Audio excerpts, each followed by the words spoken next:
My name is Luke Blunden and I'm a researcher at the University of Southampton. I'm interested in how people's behaviour affects the way energy is saved or wasted in the home. Houses in the UK tend to be a bit like this bottle. Leaky. If I pour water into this bottle, the water level is a bit like temperature. The level of the water in the bottle is just like temperature, and the leaking is just like energy flowing out through the walls, the roof, the windows, etc., etc. Let's get that out.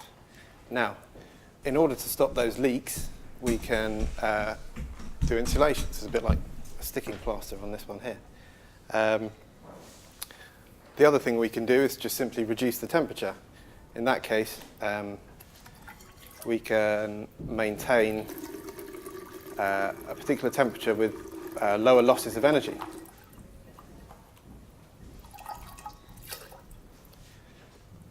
So there's two ways of reducing energy losses.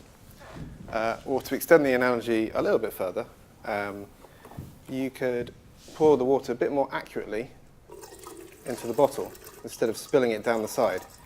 And that's kind of a bit like what we're doing with our old inefficient boilers. Now, it's possible to have a house with few holes for heat to leak out, but maintained at a high temperature. This might be like an eco house, for example. In that case, I choose to heat it to a very high temperature, so my losses, in fact, much higher than if I have my really leaky, poorly insulated building, which I choose not to heat. In that case, my losses are zero. So what, you might say? The point is that people's behaviour is really the critical factor in understanding how energy is lost through domestic houses. And there are three issues: health, money, and carbon, which are affected by people's behaviour. Underheated houses are low in carbon, but they're very unhealthy for their occupants. On the other hand, leaky houses that are maintained at a healthy temperature are good for thermal comfort, are good for health, but they will cost their occupants dear and they're bad for climate change. So if we're serious about reducing wasted energy from our homes, we need to understand how and why people choose to heat them. This is why we in Livable Cities did a project together with Portsmouth City Council, who were replacing boilers in 500 of their social housing stock, looking at how much energy was used before and after.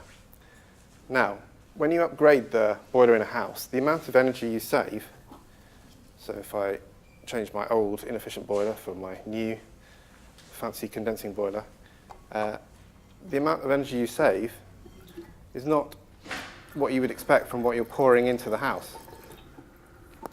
Turns out it's less. Why would this be?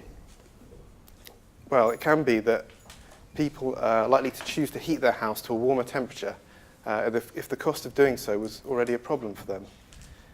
Conversely, the more well-off people will actually benefit financially because they were already heating their house to a high temperature that was comfortable for them. So if carbon was really the only issue that we were taking into account, we would focus all of our money, our resources, on the most well-off people in society and not the poor. And if that sounds perverse, then think about what happened with the feed-in tariffs for solar panels. On the other hand, less well-off people's health and comfort will benefit from the investment in energy-saving measures, but the reductions in carbon may actually be very small as a result. And in fact, we found in Portsmouth that the reductions were actually half of what we would expect. But taking a step back, replacing electric heating with gas-fired heating has been a priority in recent years, because it's cheaper and it's also lower carbon, as long as we continue to burn coal to provide our electricity supply.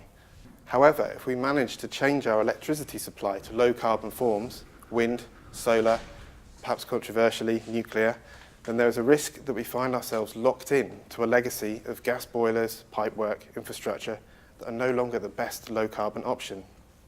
But maybe we are missing the real point here. In the UK, our houses are leaky and are expected to last a very long time. In fact, we demolish less than 1 in 1,000 houses each year. Perhaps what we really need to do is scrap our old leaky houses and build new, warm and healthy ones, creating many jobs in the future. Thank you.